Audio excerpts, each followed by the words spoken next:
తెలంగాణ రాజకీయాల్లో ప్రస్తుతం ఓ మంత్రి నిత్యం వార్తల్లో నిలుస్తున్నారు. ఆ మంత్రి ఏం మాట్లాడినా ఏం చేసినా వివాదాస్పదంగా మారుతోంది. తాజాగా సహచర మంత్రి పనితీరు వల్ల ఆ మంత్రికి ఇబ్బందికరమైన పరిస్థితి వచ్చిందా?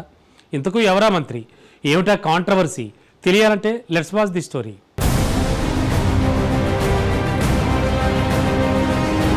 తెలంగాణ దేవాదాయ ధర్మాదాయ అటవీ శాఖ మంత్రిగా ఉన్న కొండా సురేఖ ఈ మధ్య తరచుగా వివాదాల్లో చిక్కుకుంటున్నారు. ముఖ్యంగా ఉమ్మడి వరంగల్ జిల్లా రాజకీయాల్లో ఆమెకు మింగుడు పడని పరిస్థితులు ఎదురవుతున్నాయి. వరంగల్ జిల్లాలో తన ఆధిపత్యాన్ని నిలుపుకోవడానికి ఆమె ప్రయత్నిస్తున్నారని, ఇది ఇతర ఎమ్మెల్యేలకు నచ్చడం లేదని ఆరోపణలు వినిపిస్తున్నాయి. కాంగ్రెస్ పార్టీ అధికారంలోకి వచ్చాక కూడా పాత బీఆర్ఎస్ నాయకుల మాదిరిగా వ్యవహరిస్తున్నారని, ఇది పార్టీల విభేదాలకు దారితీస్తోందని అంటున్నారు. కొండా సురేఖ తీరుపై కొందరు ఎమ్మెల్యేలు ముఖ్యమంత్రి రేవంత్ రెడ్డికి పలుమార్లు ఫిర్యాదులు చేసినట్లు సమాచారం. జిల్లా వ్యవహారాల్లో సురేఖ ఎక్కువగా జోక్యం చేసుకుంటున్నారని, తమ నియోజకవర్గాల్లో పట్టు సాధించేందుకు ప్రయత్నిస్తున్నారని వారు ఆగ్రహం వ్యక్తం చేస్తున్నారు. ఈ వివాదాలు ఒక దశలో ఆమె భర్త మాజీ ఎమ్మెల్సీ కొండా మురళిని గాంధీభవన్లో వివరణ ఇచ్చుకోవాల్సిన పరిస్థితికి దారితీశాయి. ఇది వారి రాజకీయ జీవితంలో ఒక అరుదైన పరిణామంగా చెప్పవచ్చు.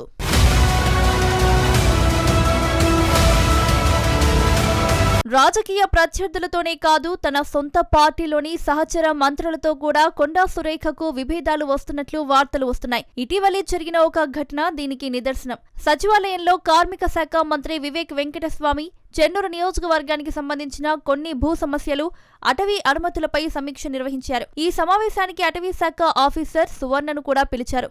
తన శాఖకు సంబంధించిన ఒక ఉన్నతాధికారిని మరో మంత్రి తనకు సమాచారం ఇవ్వకుండానే సమావేశానికి పిలవడాన్ని కొండా సురేఖ తీవ్రంగా తప్పుపట్టారు.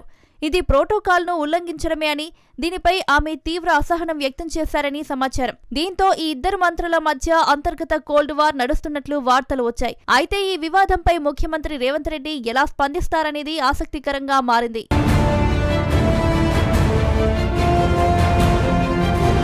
కేవలం అంతర్గత రాజకీయ విభేదాలే కాదు, కొండా సురేఖ చేసిన కొన్ని వ్యాఖ్యలు కూడా ఆమెకు తలనొప్పులు తెచ్చిపెట్టాయి. గతంలో బీఆర్ఎస్ వర్కింగ్ ప్రెసిడెంట్ కేటీఆర్ ను విమర్శించే క్రమంలో నటి సమంత పేరును ప్రస్తావించడం వివాదాస్పదమైంది. దీనిపై కేటీఆర్ పరువు నష్టం దావా కూడా వేశారు. మొత్తంగా తెలంగాణ కాంగ్రెస్ లో ముఖ్య నాయకుల్లో ఒకరైన కొండా సురేఖకు ఈ మధ్య కాలంలో వరుసగా వివాదాలు చుట్టుముడుతున్నాయి. అధికారంలోకి వచ్చాక కూడా ఆమె తీరుపై సొంత పార్టీ నేతలు అసంతృప్తిగా ఉన్నారన్నది స్పష్టమవుతుంది. ఈ పరిణామాలు అటు పార్టీలో ఇటు ప్రభుత్వంలో ఎలాంటి ప్రభావం చూపుతాయో తెలియాలంటే మరికొన్ని రోజులు ఆగాల్సిందే.